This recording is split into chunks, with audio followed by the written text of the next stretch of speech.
Hey guys welcome back to my channel guys. Present అయితే ఎండోస్కోపీని cleaning ఎలా చేస్తున్నాం చూడండి. సైడెక్స్లోని మనం నీట్గా స్కోపీ కంప్లీట్గా ములిగేలా పెట్టుకోవాలన్నమాట.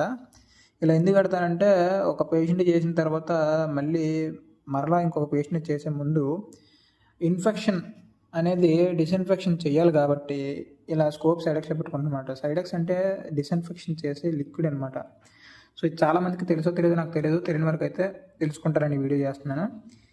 ఇలా పెట్టడం వలన ఒక 15 to 20 మినిట్స్ ఇలా పెట్టడం వలన ఏదైతే ఒకరికి చేసేటప్పుడు వాళ్ళలో ఆ పేషెంట్లో ఇన్ఫెక్షన్ ఏదైతే ఉండి ఈ స్కోపీకి అంటుకుంటుందో అండ్ నెక్స్ట్ మరలా ఇంకో పేషెంట్కి చేసేలోపు ఈ డిస్ఇన్ఫెక్షన్ చేస్తాం అనమాట. ఎందుకంటే మళ్ళీ వేరే పేషెంట్కి ఫర్ సపోజ్ అనుకుందాం, భయపడకండి. ఒక పేషెంట్కి హెచ్ఐవి ఉందంటే నెక్స్ట్ వేరే వాళ్ళకి చేసేటప్పుడు ఇలా డిస్ఇన్ఫెక్షన్ చేస్తేనే ఇన్ఫెక్షన్ పోతుంది అనమాట. ఇది